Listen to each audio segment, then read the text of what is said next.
কন্যা রাশির জাতক জাতিকাদের কাছেতে জুন মাসে বেশ কিছু দুর্দান্ত উন্নতি বা পরিবর্তন লক্ষ্য করা সম্ভব হতে চলেছে। 29শে জুন পর্যন্ত দাঁতের কোনো সমস্যা, গলার কোনো সমস্যা থেকে কিন্তু সাবধানতা অবলম্বন করা উচিত হবে। সরকারি কম্পিটিটিভ পরীক্ষাতে অংশগ্রহণ করবার সুযোগ অথবা কর্মমুখী শিক্ষার সাথে জড়িত হওয়ার জন্য বা যুক্ত হওয়ার জন্য প্রচেষ্টা সফল হওয়া বা প্রচেষ্টা করতেও কিন্তু লক্ষ্য করা যাচ্ছে।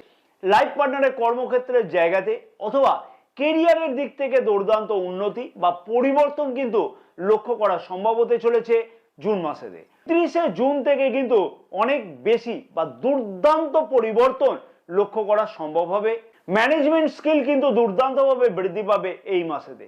কর্মক্ষেত্রের জায়গাতে তোমার কাজের প্রশংসা পেতে লক্ষ্য করা যাবে এই মাসেতে উচ্চ আধিকারিকদের কাছ থেকে। কর্মক্ষেত্রের সাথে সাথে কিন্তু একাধিক ব্যবসা করবার প্রচেষ্টা বা কোনো কর্মক্ষেত্রের সাথে সাথে কোনো ব্যবসা শুরু করা যায় কিনা সেই সম্পর্কিত চিন্তা ভাবনা করতেও কিন্তু লক্ষ্য করা যেতে পারে। অর্থাৎ সাইড বাই সাইড কোনো ব্যবসা শুরু করে আর্থিকভাবে লাভবান হওয়া যায় কিনা সেই বিষয়তে কিন্তু প্রচেষ্টা করতেও লক্ষ্য করা যাবে বা পরিকল্পনা গ্রহণ করতে লক্ষ্য করা যাবে। সরকারি কম্পিটিটিভ পরীক্ষাতে অংশগ্রহণের সুযোগ কিন্তু লক্ষ্য করা যাচ্ছে বেকার যুবক যুবতীদের ক্ষেত্রেতে বা যারা সরকারি কম্পিটিটিভ পরীক্ষাতে অংশগ্রহণের জন্য প্রস্তুতি নিচ্ছিল তাদের ক্ষেত্রেতে দারুণ হতে চলেছে। Banking, documents, import export, sales oriented, তেল, লোহা, গ্যাস, ইঞ্জিনিয়ারিং, আইটি, কারখানা এই সকল ব্যবসার সাথে যুক্ত জাতক জাতিকাদের বেশ কিছু কিন্তু উন্নতি লক্ষ্য করা যায়।